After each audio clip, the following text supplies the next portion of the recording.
ہر امام نے بڑا سیدہ کائنات کا احترام رکھا ہے. اس احترام کو باقی رکھنا بھی بڑا ضروری ہے. میں اس بات کو آخر تک لے کر جاؤں گا. کہاں یہ احترام کام آ جاتا ہے؟ اللہ اکبر.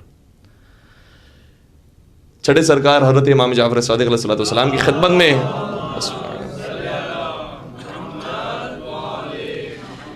ایک صحابی آیا جس کا نام سکونی ہے. اگر کہنے لگا کہ فرزند رسول بڑی بری خبر لے کر آیا ہوں. کہا کیا ہوا؟ کہ میرے گھر میں بیٹی پیدا ہوئی. اللہ اکبر. کہ اس میں بری خبر کی تو بات نہیں ہے، تو خوشخبری ہے، تجھے مبارک ہو. پھر امام نے سوال کیا، بتا کہ تو نے اپنی بیٹی کا نام کیا رکھا؟ کہنے لگا میں نے اپنی بیٹی کا نام فاطمہ رکھا ہے. امام کی آنکھوں میں آنسو آ گئے اور امام فرماتے ہیں اگر تو نے اپنی بیٹی کا نام فاطمہ رکھ دیا ہے نا، کبھی اسے ہاتھ سے تکلیف نہ پہنچانا، کبھی اسے زبان سے تکلیف نہ دینا، کبھی اس کے اوپر سب و شتم نہ کرنا، کبھی لعنت نہ بھیجنا. میں کہوں گا اے امام صادق، آپ نے نام سیدہ کا وہ احترام رکھا ہے تو خود ذات سیدہ کا کیا احترام ہونا چاہیے. کسی کے اوپر نام بھی رکھ دیا جائے تو اس کا احترام ہو جاتا ہے، تو خود ذات سیدہ کا کیا احترام ہونا چاہیے. کیا ہستی تھی وہ جن کی شان میں آیت تطہیر اتری ہو. یہ کوئی مذاق بات ہے؟ یعنی ساری زندگی انسان کی کٹ جائے، ایک آیت نہ اترے. اور یہ ہستیاں وہ ہیں کہ ایک ایک عمل انجام دیتے جائیں اور خدا کی طرف سے آیتوں پر آیتیں نازل ہوتے جائیں. آیت تطہیر ان کی شان میں، آیت مباہلہ ان کی شان میں، آیت مودت ان کی شان میں، سورہ دہر ان کی شان میں، سورہ کوثر ان کی شان میں، سورہ رحمان ان کی شان میں، اور نہ جانے کتنی آیت ان کی شان میں.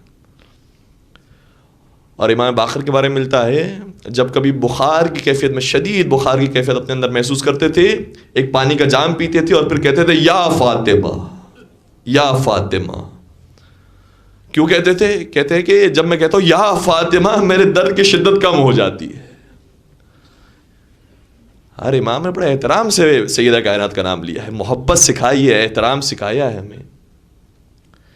نوے سرکار جب زیارت پر جاتے ہیں، مدینہ کے اندر یا موجود ہیں، قبر رسول کی زیارت کرتے تھے. قبر رسول کے ساتھ ہی جو گھر موجود ہے وہ خانہ بطول ہے.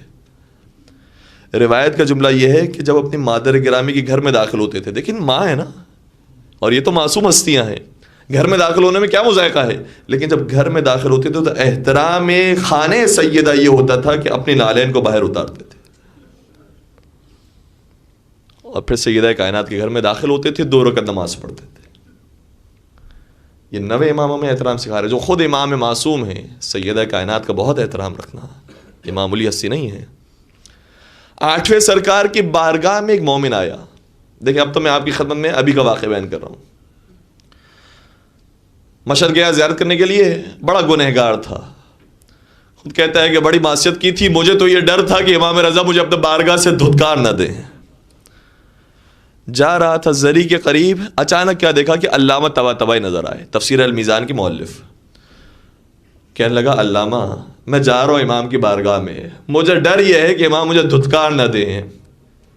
علامہ کوئی مجھے دعا بتائیں، کوئی حل بتائیں، میں کیا کروں، کس طرح سے کیا لے کر جاؤں امام رضا کی بارگاہ میں. کہ اگر تجھے یہ محسوس ہوتا ہے کہ امام رضا تجھے دھتکار دیں گے تو تجھے ایک دعا بتاتا ہوں، تو ان کی ماں فاطمہ زہرا کا نام ان کے پاس جا کر لے. مجھے یقین ہے جیسے ہی اپنی مادر گرامی کے نام سنیں گے تجھے دھتکار نہیں سکیں گے. کہتے ہیں میں نے یہی کیا، میں گیا زری کے پاس، جیسے میں نے کہا یا فاطمہ الزہرا، میری خود بخود آنکھوں سے آنسو جاری ہو گئے. مجھے یقین ہو گیا امام رضا نے مجھے قبول کر لیا. یہ بی بی کا احترام ائمہ علیہم السلام نے سکھایا. روایت کے جملے یہ ہے قیامت کے میدان ہوگا، آواز دی جائے گی. کئی ساری روایتیں قیامت کے اعتبار سے، لیکن ایک روایت کا جملہ یہ ہے منادی آواز دے گا ایھا المحبون لفاطمہ، کہاں ہے وہ لوگ جو فاطمہ زہرا سے محبت کرتے تھے، آ جائیں چادر سیدہ کو پکڑ لے. روایت کا جملہ ہے چادر سیدہ کو پکڑ لے، اور جو اس چادر سیدہ کو تھام لے بس خدا کی امان میں آ گیا، جہنم سے محفوظ ہو گیا. روایت کا دوسرا جملہ یہ ہے کہ کچھ لوگ میدان محشر میں ایسے ہوں گے کہ جن کا ایک نام پڑ جائے گا، اس گروہ کو کہا جائے گا یہ گروہ فاطمیون کا گروہ ہے. یہ فاطمہ کے چاہنے والوں کا گروہ ہے، ان سے پوچھ گچھ نہیں ہوگی، انہیں جنت میں داخل کیا جائے گا۔